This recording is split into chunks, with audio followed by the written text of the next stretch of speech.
Hello അസ്സാം വലൈക്കും. എന്തൊക്കെയുണ്ട് വിശേഷം? എല്ലാവർക്കും സുഖം തന്നെയല്ലേ? അപ്പോൾ ഇന്ന് ഞാൻ ഷെയർ ചെയ്യുന്നത് നോമ്പിൻ്റെ ഇടയിലുള്ള ചെറിയൊരു സ്നാക്ക് ബിസിനസ്സും നോമ്പിന് ഞാൻ ഉണ്ടാക്കിയ ചെറുതായിട്ടുള്ള ഓരോ സാധനങ്ങളാണ് കേട്ടോ. രാവിലെ അത്താഴമെല്ലാം കഴിച്ച് ഒന്ന് കിടന്നുറങ്ങിയതിന് ശേഷമാണ് കേട്ടോ ഓരോ പണികളെല്ലാം തുടങ്ങിയത്. അപ്പോൾ ഇത് നമ്മുടെ പഫിൻ്റെ ബാറ്ററാണ് കേട്ടോ. അപ്പോൾ അത് ഉണ്ടാക്കാമെന്ന്. അപ്പോൾ മൈദയിലിട്ട് ഉപ്പ്, പഞ്ചസാര, പാൽപ്പൊടി അങ്ങനത്തെ എല്ലാ സാധനവും ഇട്ട് മിക്സാക്കിയിട്ട് ഇളം ചൂടുള്ള വെള്ളത്തിൽ മിക്സാക്കി വെക്കുന്നതാണ് കേട്ടോ. അപ്പോൾ ഇത് ഞാൻ ഒരുപാട് വീഡിയോയിൽ കാണിച്ചതുകൊണ്ട് തന്നെ ഇപ്പോൾ ഞാൻ കാണിക്കാത്തത്. ഈ ഒരു ബാറ്റർ കൊണ്ട് നമുക്ക് ഒരുപാട് റെസിപ്പി ഉണ്ടാക്കാൻ പറ്റും കേട്ടോ. അപ്പോൾ അത് നമുക്ക് ആദ്യം റെഡിയാക്കി വെക്കാം. അപ്പോൾ ഇത് പൊങ്ങി വരാൻ കുറച്ച് ടൈം എടുക്കും. അപ്പോൾ ഈസ്റ്റും കൂടി ഇടുന്നുണ്ട് കേട്ടോ. അത് ഇതിൻ്റെ ലിങ്ക് ഞാൻ എൻ്റെ സ്ക്രീനിൽ ഇടാം കേട്ടോ. കാണാത്തവരുണ്ട് കണ്ടു നോക്ക്. നല്ല ഈസിയാണ്, നല്ല ടേസ്റ്റുണ്ട്. അപ്പോൾ ഇത് റെഡി ആയിട്ടുണ്ട്. നമുക്കിത് മാറ്റി വെക്കാം. കുറഞ്ഞത് ഒരു 1.5-2 മണിക്കൂറെങ്കിലും വെക്കണം. തണുപ്പുണ്ട് കേട്ടോ ഇപ്പോൾ ഇവിടെ. അപ്പോൾ കുറച്ച് സമയം ഇത് വെക്കണം. ഇനി നമ്മൾ അടുത്ത പണിയെന്ന് വെച്ചാൽ ഉരുളക്കിഴങ്ങ് പുഴുങ്ങുന്നതാണ്. ഡെയിലി ഉരുളക്കിഴങ്ങ് ഇങ്ങനെ പുഴുങ്ങിക്കൊണ്ടിരിക്കുക. അത് പുഴുങ്ങിയിട്ട് നമുക്ക് ഫ്രിഡ്ജിൽ വെച്ചാലൊന്നും അത്രയ്ക്ക് ശരിയാകുന്നില്ല കേട്ടോ. ഉണങ്ങിയ പോലെയാണ്. ഞാൻ ആദ്യമൊക്കെ അങ്ങനെയും ചെയ്ത് നോക്കിയിട്ടുണ്ട്. പക്ഷെ അതെനിക്ക് അത്ര ഒരു വരുന്നില്ല. അപ്പോൾ ഇത് ഡെയിലി ഇങ്ങനെ പുഴുങ്ങി വെക്കാം. അതായിരിക്കും ഒന്നുകൂടെ ഈസി. അപ്പോൾ അതിലേക്കിട്ട് കുറച്ച് ഉപ്പിട്ട് ആവശ്യത്തിനുള്ള വെള്ളം ഒഴിച്ചിട്ട് നമുക്ക് വേവിച്ചെടുക്കാം. ഞാനിടുന്ന ഓരോ വീഡിയോയിലും എന്തെങ്കിലും പുതിയൊരു റെസിപ്പി ഉണ്ടാവും. പിന്നെ കുറച്ച് ചെറുതായിട്ടുള്ള ഒരു കുക്കിംഗ് ടിപ്സൊക്കെ ഉണ്ടാവും കേട്ടോ. ഈ സെയിലൊക്കെ ചെയ്യുന്നവർക്ക് ഈ ഒരു രീതിയിൽ ചെയ്താൽ യൂസ്ഫുൾ ആകുന്ന ഒരുപാട് ടിപ്സും കൂടി ഉൾപ്പെടുത്താറുണ്ട്. അപ്പോൾ കാണുന്നവർ സ്കിപ്പ് ചെയ്യാതെ മുഴുവനും കാണണേ. പിന്നെ നമ്മൾ അടുത്ത പണിയെന്ന് വെച്ചാൽ മുട്ട പുഴുങ്ങുന്നതാണ്. ഇന്നത്തെ മെയിനായിട്ടുള്ളത് നല്ലൊരു മസാലയാണ് കേട്ടോ. ഏതൊരു സ്നാക്കിനും യൂസ് ചെയ്യാൻ പറ്റിയ നല്ലൊരു മസാലയുടെ റെസിപ്പിയാണ് ഇന്ന് കാണിക്കുന്നത്. അപ്പോൾ അതിനായിട്ട് കുറച്ച് സവാളയെല്ലാം വേണം. അപ്പോൾ സവാളയെല്ലാം ഒന്ന് കട്ട് ചെയ്ത് റെഡിയാക്കാം. എനിക്കില്ലേ ഒരു പണിയെടുക്കുന്ന സമയത്താണ് വേറൊരു സംഭവം ഓർമ്മ വരുന്നത്. അപ്പോൾ അത് വിട്ടിട്ട് അവിടെ പോവും.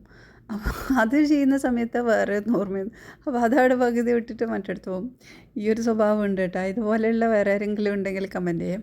അപ്പോൾ നമ്മൾ പരിപ്പ് അതിൻ്റെ ഇടയിൽ പരിപ്പ് വേഗം ഓർമ്മ വന്നിട്ട് അതും കൂടി ചെയ്ത് അതെല്ലാം ചെയ്യേണ്ട കാര്യമായിരിക്കും. അതുകൊണ്ടാണ് ഈ ഓരോന്ന് പകുതിയിൽ വിട്ടിട്ട് പോകുന്നത്. പരിപ്പ് നമ്മൾ വേവിക്കാനുണ്ടായിരുന്നു. അപ്പോൾ പരിപ്പ് കുറച്ച് കുറഞ്ഞതുകൊണ്ട് അതും കൂടി വേവിച്ചെടുത്ത്. അപ്പോൾ നമ്മളെ മസാലയ്ക്ക് വേണ്ടിയിട്ടുള്ള എല്ലാ സംഭവമാണ് കേട്ടോ ഈ ഒരു എടുത്ത് വെച്ചിട്ടുള്ളത്. ഈ ഒരു മസാല ഉണ്ടാക്കാൻ ഒരുപാട് സാധനമൊന്നും വേണ്ട കേട്ടോ. നമ്മൾ സവാളയുണ്ട്, പച്ചമുളക്, വെളുത്തുള്ളി, പിന്നെ നമ്മൾ പൊടിച്ച് വെച്ച ചിക്കൻ ഒരുപാട് പൊടി പോലെ ആക്കാൻ പാടില്ല.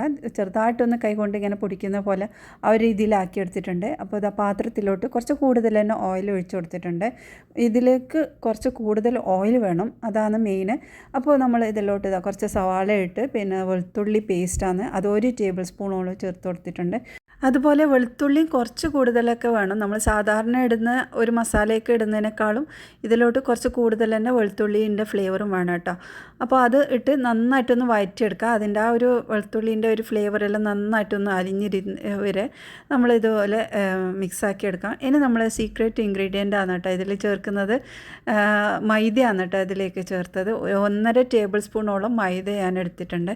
അത് ഇട്ട് നന്നായിട്ടൊന്ന് ഇളക്കിയെടുക്കുക. അപ്പോൾ ഈ ഒരു ഓയിലിൽ അത് നന്നായിട്ടൊന്ന് മുരിഞ്ഞ രീതിയിൽ വരുന്ന പോലെ അവർ നല്ലോണം ഒരു ഓയിലിൽ മിക്സായിട്ട് വരണം. അങ്ങനെ നന്നായിട്ട് മിക്സാക്കിയ ശേഷം നമ്മൾ ഇതിലോട്ട് പച്ചമുളകാണ് കേട്ടോ ഇടുന്നത്. 3-4 പച്ചമുളകും ഇട്ടിട്ടുണ്ട്. എന്നിട്ട് നന്നായിട്ട് ഇതുപോലെ ഇളക്കിയെടുക്കാം. ഇനി നമ്മൾ ഇതിലോട്ട് ചിക്കൻ ചേർത്ത് കൊടുക്കുക. അപ്പോൾ വേവിച്ച് പൊടിച്ച് വെച്ച് ചിക്കനാണ് കേട്ടോ. നല്ലോണം പൗഡർ പോലെ ആക്കിയതല്ല. ഞാൻ കഴിഞ്ഞ ഒരു വീഡിയോയിൽ ഞാൻ കാണിച്ചിട്ടുണ്ടായിരുന്നു. വേവിച്ചിട്ട് ആ ഒരു ചിക്കനെ നന്നായിട്ട് കുത്തി ഉടക്കുന്ന ആ ഒരു രീതിയിലാണ് കേട്ടോ ഞാൻ ചെയ്യുന്നത്. അപ്പോൾ അങ്ങനെ ആകുമ്പോൾ നല്ലോണം പൊടിഞ്ഞ പോലെയല്ല, നല്ല രീതിയിൽ തന്നെ ഈ ഒരു നൂല് പോലെ ആയിട്ട് കിട്ടും. അങ്ങനെ ആക്കിയെടുത്തതാണ് കേട്ടോ. എന്നിട്ട് നന്നായിട്ടൊന്ന് ഇളക്കിയെടുക്കാം. ഈ ഒരു സ്നാക്ക് ഉണ്ടാക്കുന്ന സമയത്ത് നമ്മൾ പിശുക്കില്ലാതെ ചെയ്യേണ്ടതാണ് ഇളക്കിയെടുക്കുന്നത്. ഇടയ്ക്കിടയ്ക്കേ ഒന്ന് ഇളക്കിക്കൊണ്ടിരിക്കണം.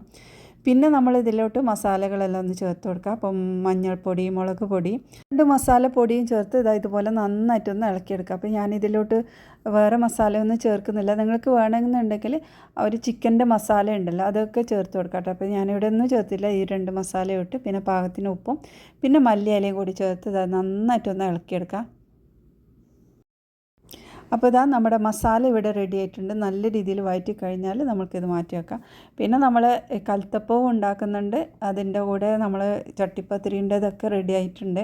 അപ്പോൾ അതാണ് കേട്ടോ ഇനി അടുത്ത പണി.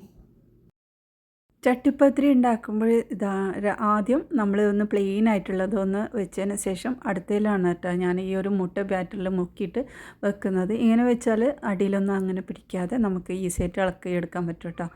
അപ്പോൾ ഇത് അതിൻ്റെ മുകളിലോട്ട് നമുക്ക് കുറേശ്ശെ മസാല ഇട്ടിട്ട് കൂടുതൽ ലെയർ ആക്കി എടുക്കണമെങ്കിൽ എല്ലാത്തിലും ഒരുപാട് മസാല ഇടണമെന്നില്ല. കുറച്ച് കുറച്ച് ഇതിട്ട് നമ്മൾക്ക് കൂടുതൽ ലെയർ ആക്കി എടുക്കാൻ പറ്റും. അപ്പോൾ നമ്മൾ മാവ് നന്നായിട്ട് പൊങ്ങി വന്നിട്ടുണ്ട്. ഇനി മാവ് ഒന്നും കൂടെ കുഴച്ചെടുക്കുക. അപ്പോൾ ഇത് ഓവറായിട്ട് കുഴക്കേണ്ട ആവശ്യമില്ല, ചെറുതായിട്ടൊന്ന് കുഴച്ചിട്ട് ചെറിയ ബോൾസാക്കി എടുക്കുക. അപ്പോൾ ഇതിങ്ങനെ തൊടുന്ന സമയത്ത് കൈക്കെല്ലാം നല്ലൊരു സുഖം കിട്ടുന്ന പോലെയുണ്ട്. ഇത് നമ്മൾ വെക്കാൻ തോന്നുന്നില്ല, അത്ര സുഖം, നല്ല സോഫ്റ്റാണ് കേട്ടോ. അപ്പോൾ അതിങ്ങനെ അതിനോട് കുറച്ച് കളിക്കാൻ തോന്നി. എന്തിനാണെന്നല്ലേ നമ്മൾ ഈ സമയം കളയുന്ന വേഗത ഉരുളകളാക്കിയിട്ട് നമ്മൾക്ക് മാറ്റി വെക്കാം. ഇതൊന്ന് പരത്തിയ ശേഷം നമ്മൾക്കതിലോട്ട് കുറച്ച് മസാല ഇട്ട് നമ്മൾ മുട്ട പീസാക്കി വെച്ച് അതും ഇതുപോലെ ആക്കി കവർ ചെയ്തെടുക്കാം. അപ്പോൾ ഇതുപോലെ ആയിട്ടുണ്ട്. അപ്പോൾ ഇതാണ് കേട്ടോ നമ്മൾ ഈ ഒരു മുട്ട പഫ് എന്ന് പറയുന്നത്. അപ്പോൾ ഇന്ന് നമ്മളുടെ ഈ സ്നാക്ക് ഉണ്ടാക്കുന്നത് ഈ ഒരു ഷീറ്റ് കൊണ്ടാണ് കേട്ടോ. അപ്പോൾ ഈ ഒരു ഷീറ്റ് നല്ല സോഫ്റ്റാണ് കേട്ടോ വേവിച്ച് കഴിഞ്ഞാൽ. അപ്പോൾ അതിൽ നിന്ന് നമുക്ക് ഒരെണ്ണം എടുത്ത് അതിലോട്ട് നമ്മൾ നേരത്തെ ഉണ്ടാക്കി വെച്ച ആ ഒരു മസാല ഉണ്ടല്ലോ അതിൽ നിന്ന് കുറച്ച് ഇതിലേക്ക് വെച്ച് കൊടുക്കുക. അപ്പോൾ നടുഭാഗത്തായിട്ട് ഇതുപോലെ വെച്ച് കൊടുത്തിട്ടുണ്ട്. ഇനി കുറച്ച് വെജിറ്റബിൾസൊക്കെ വെച്ച് കൊടുക്കാവുന്നേ ഉള്ളൂ. അപ്പോൾ ഇഷ്ടമാണെങ്കിൽ മാത്രം വെച്ചാൽ മതി. അവിടെ തക്കാളി, ക്യാപ്സിക്കം, സവാള അങ്ങനെയൊക്കെ വെക്കാം. ഇനി കുറച്ച് മൊസറല്ല ചീസും കൂടി വെച്ചിട്ട് ഇതുപോലെ ഒന്ന് ഫോൾഡ് ചെയ്തെടുക്കാം കേട്ടോ. ഇത് നല്ല ടേസ്റ്റാണ്. ഇതൊന്ന് ജസ്റ്റ് ഒന്ന് വേവിച്ചെടുത്താൽ മതി. നമ്മൾക്ക് പാനിലോ അല്ലെങ്കിൽ ടോസ്റ്ററിലോ അങ്ങനെ എന്തൊക്കെ വേവിക്കാം. പിന്നെ ഞാൻ ഇതിലോട്ട് കുറച്ച് കെച്ചപ്പും കൂടി ചേർത്ത് കൊടുത്തിട്ടുണ്ട്. നോമ്പുണ്ടായത് കൊണ്ട് തന്നെ മക്കൾക്ക് പെട്ടെന്ന് ഉണ്ടാക്കി കൊടുക്കാമെന്നുള്ള ഒരു ചിന്തയിൽ ഉണ്ടാക്കിയതാണ്. നല്ല ടേസ്റ്റ് ഉണ്ട് ഒരു മസാല എന്നിട്ട്. അപ്പോൾ ഇതുപോലെ ചെയ്തതിന് ശേഷം നമ്മളിത് ഫോൾഡ് ചെയ്ത് ഒന്നെങ്കിൽ ഇതുപോലെ പാനിൽ ചൂടാക്കിയെടുക്കാം, അല്ലെങ്കിൽ ടോസ്റ്ററിൽ വെക്കാം കേട്ടോ. സംഭവം ഈസിയാണ് കേട്ടോ. അപ്പോൾ ഇതുപോലെ ചീസെല്ലാം ഇട്ടിട്ട് ചെയ്യുന്ന റെസിപ്പിയൊക്കെ നമുക്ക് ഇൻഷാ അല്ലാ ഓരോന്നായിട്ട് അപ്ലോഡ് ചെയ്യാം. അപ്പോൾ ഇത് നമ്മൾ നോമ്പ് വർക്ക് ഇന്ന് ഉണ്ടാക്കിയതാണ് കേട്ടോ. അപ്പോൾ അത് റെഡി ആയിട്ടുണ്ട്. പിന്നെ ഓട്സാണ് കേട്ടോ. ഓട്സ് 4 ആൾക്ക് 4 ടൈപ്പായിട്ടാണ് ഉണ്ടാക്കിയത്. ഒന്നിൽ ഉപ്പുണ്ട്, പിന്നെ ഒന്നിൽ പഞ്ചസാര, പിന്നെ ഒന്നിൽ ചിക്കന്, അങ്ങനെ എല്ലാം വെറൈറ്റി ആയിട്ട് ഉണ്ടാക്കിയത്. പിന്നെ അന്നത്തെ ഓർഡറും കാര്യങ്ങളൊക്കെ റെഡി ആയിട്ടുണ്ട്. ഇതൊക്കെ ഒന്ന് അഴിച്ചിട്ട് വേണം നോമ്പിനുള്ള ബാക്കിയുള്ള പണികളെല്ലാം തുടങ്ങാൻ. അപ്പോൾ ഇന്നത്തെ ഈ ഒരു വീഡിയോ നിങ്ങൾക്ക് ഇഷ്ടമായിട്ടുണ്ടെങ്കിൽ സപ്പോർട്ട് ചെയ്യണേ. ഇനി അടുത്ത നല്ല റെസിപ്പിയുമായി വീണ്ടും വരാം. ബൈ.